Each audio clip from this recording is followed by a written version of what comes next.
आज इस वीडियो में मैं आपसे बात करने जा रहा हूँ टेंसेंट की।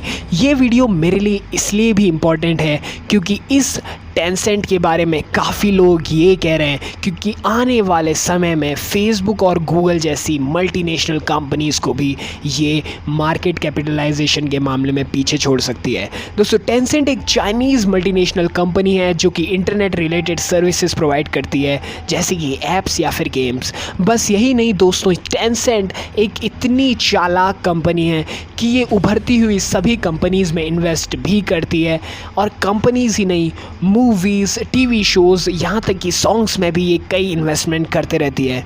दोस्तों, अगर इसकी इन्वेस्टमेंट की बात की जाए तो लीग ऑफ लीजेंड्स जो कि रायोट गेम्स की तरफ से आता है, उसके 100% स्टेक इस कंपनी के पास है। एपिक गेम्स के 40% जो कि फोर्टनाइट की पेरेंट कंपनी है। ब्लू होल की 11.5% स्टेक्स जो कि पबजी की पेरेंट कंपनी है। यूबीसॉफ्ट के 5%, एक्टिविजन ब्लिजार्ड के 5%, ग्राइंडिंग गियर गेम्स के 80%, सुपरसेल के 84.3% जो कि क्लैश ऑफ क्लैंस और क्लैश रॉयल जैसे मल्टीप्लेयर गेम्स की पेरेंट कंपनी है। Platinum Games, Yager, Frontier, Kakao, Paradox, Fat Shark, Funcom, Shark Mob, Discord, ये सारी कंपनीज के स्टेक्स टेंसेंट के पास हैं। दोस्तों, अब किसी भी internet based service providing company के इनकम का सबसे बड़ा हिस्सा एडवर्टीजमेंट या फिर ई कॉमर्स से आता है, जैसे कि गूगल या फेसबुक या फिर अमेजॉन। ये सारी कंपनीज या तो एडवर्टीजमेंट या फिर ई कॉमर्स से अपने अर्निंग का एक बड़ा हिस्सा कमाते हैं, लेकिन टेंसेंट की टोटल अर्निंग का सिर्फ 9% ही एडवर्टीजमेंट से आता है, और अगर एडवर्टीजमेंट और ई कॉमर्स को मिला दे तो सिर्फ 11.3% ही इसकी टोटल अर्निंग का इन दोनों से मिला के आता है।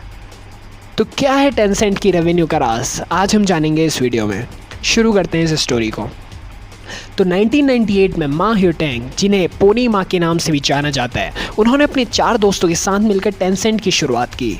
1999 में उन्होंने अपना पहला प्रोडक्ट, जो कि एक पीसी बेस्ड मैसेजिंग सर्विस थी, उसे लॉन्च किया। इसका नाम था OICQ, लेकिन बाद में इसे बदल कर QQ रख दिया गया। 1 साल के अंदर इसके 1 मिलियन यूज़र्स हो गए, पर फिर भी 3 सालों तक ये कंपनी टेंसेंट अनप्रॉफिटेबल रही। लेकिन 2001 में mobile QQ messaging platform launch किया गया, जिसके कुछ टाइम बाद ही कंपनी $1.2 मिलियन का प्रॉफिट कमा बैठी। 2005 में टेंसेंट ने QZone लॉन्च किया, जो कि 2010 तक चाइना का सबसे बड़ा सोशल नेटवर्किंग प्लेटफॉर्म बन गया। इसी बीच अमेरिकन कंपनी व्हाट्सएप सामने आई, जो कि एक मैसेजिंग सर्विस थी, सिंपल। और इसी को देखते हुए टेंसेंट ने 2011 में ही वीचैट लॉन्च कर दिया।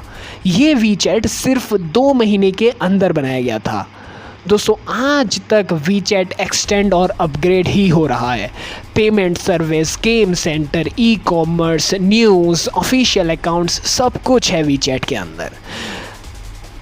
2011 से 2016 के बीच टेंसेंट की 40% की ग्रोथ के साथ आगे बढ़ी, जिस वजह से 2017 में Tencent top 10 most valuable companies की लिस्ट में शामिल हो गई।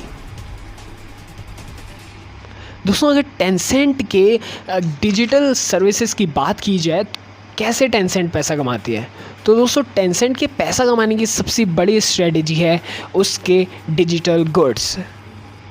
वीचैट में इमोजीज़ या फिर स्टिकर्स को प्रीमियम कर देना और उन प्रीमियम परचेज से उनका पैसा कमाना। मोबाइल गेम्स जैसे कि पबजी, इसमें इलाइट पास जैसी, रॉयल पास जैसी कई चीज़ें होती हैं जो कि हम लोग खरीदते हैं और डायरेक्ट पैसा जाता है टेंसेंट के पास।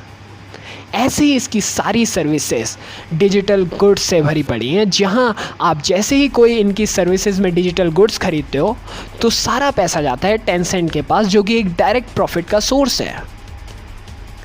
दोस्तों, इन डिजिटल गुड्स को खरीद कर हम बस अपना गेमिंग एक्सपीरियंस, अपना मैसेजिंग एक्सपीरियंस, अपनी डिजिटल लाइफ का एक्सपीरियंस सुधार लेते हैं, और इसी से कोई मा ह्यूटेंग, पोनी मा जैसा आदमी आज चाइना का सबसे ज़्यादा अमीर इंसान बन चुका है।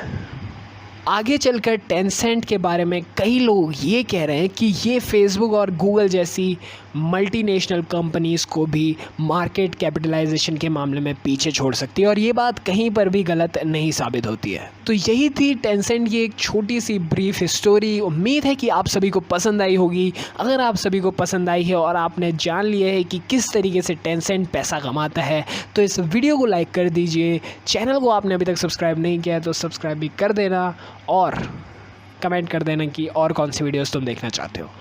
आज के लिए इतना ही, बाय।